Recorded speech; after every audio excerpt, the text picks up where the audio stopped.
All right, so one more quick thing, and one more quick thing here is going to be about religion. Folks, religion is never static. It never stays the same. It changes over time, and that's important to realize. So whether you are Christian, whether you are Jewish, whether you are Islamic, whether you are Buddhist, whether you happen to be, Hindi. It changes over time, and so we're lucky enough at this particular point in time to be able to see how the Hebrew religion changes over time. Because when we first check in, if you think about Mesopotamia, if you think about Ur and Uruk, well, that is where the beginning of the Bible starts to take place. We look at Ur and we look at somebody like Abraham, and Abraham is receiving a message from his God, the one that biblically we get to know as the God of Abraham. Well, here's the thing. There are city gods, there are regional gods at this particular point in time. So whatever city he is living in, that is the God that he regards as speaking to him. And when it says, hey, listen, I'm going to watch out for you, I'll take care of you, you need to flee the city, to a certain degree, we can track what's happening in that period of time because we think he's in Mesopotamia. We think, again, if you look at the map, you'll see, listen, there are certain groups of people here, and we can track traditionally and ethnically what kind of person he is. We know that he is indeed a herdsman, and so he's going to leave the city. And we also know about that time that Ur is going to be sacked. And so we say, well, listen, when he's leaving and he's transitioning here, we think this is what's happening. He's fleeing. And when he's fleeing with what becomes the God of Abraham. That is his God.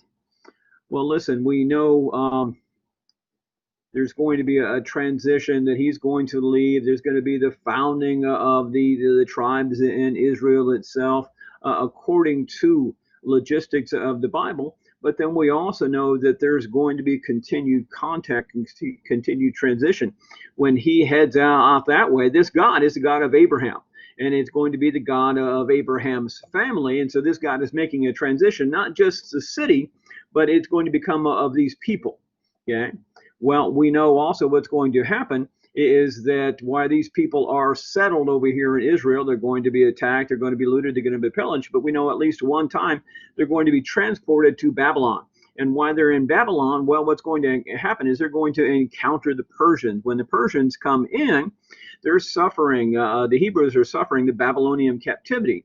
And the Babylonian captivity is important because the temple has already been down. The temple's already been ruined. They've already been kidnapped away. They're spending time in Babylon. But when the Persians come in, what they're going to find out is they're going to encounter the Persian religion. And the Persian religion is Zoroastrianism. Zoroastrianism is a monotheistic religion. Okay.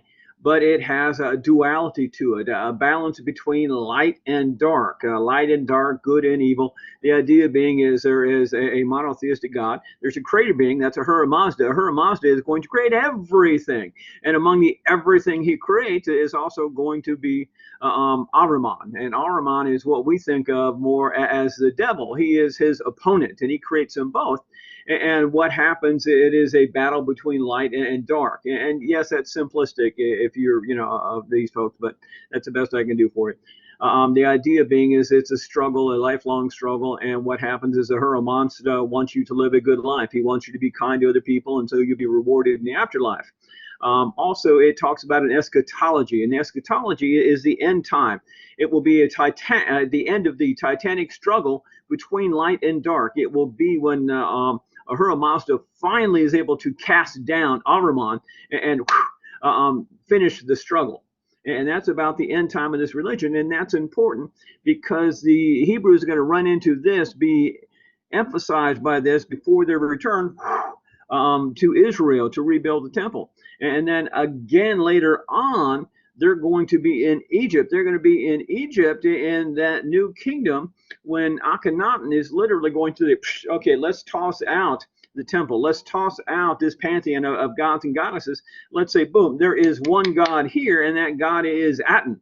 that God is at, and He is the one that's responsible for everything, and everyone is responsible to Him. And again, He wants you to have, He wants you to be kind, He wants you to have a good life, He wants you to honor others, and you'll be rewarded in the afterlife. And so there is a consistent theme, and this consistent theme is going to affect the belief of the Hebrew people. And so we look, here is the beginning, and there's a God, and then He becomes the God of the people. Then He becomes a regional God, and He becomes God.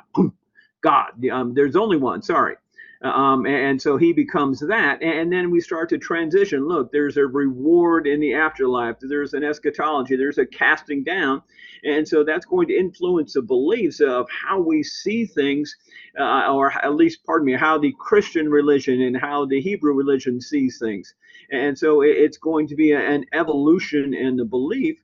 And that's important because we're going to see this evolution in the belief system throughout the other threads of discussion. When we start talking about India, we're going to see an evolution in the Hindi religion, an evolution in the Buddhist religion. Once we go ahead and start to move into China, we're going to see an evolution in the belief there, because how people see what they believe, it evolves over time with what's introduced to the discussion, but also the trials and essences of what's happening. And so I want you to see religion in such a way that this is a morphology. This is a change over time because of the influences that pop up. And that's important to see. Beyond that, we also see the introduction at this point of Moses and the Sinai covenant. We see the firm establishment of the biblical rendition, the later rendition of the Hebrew people and their state. But I'll let you go ahead and plug into that. And that's all I've got for now. Thank you.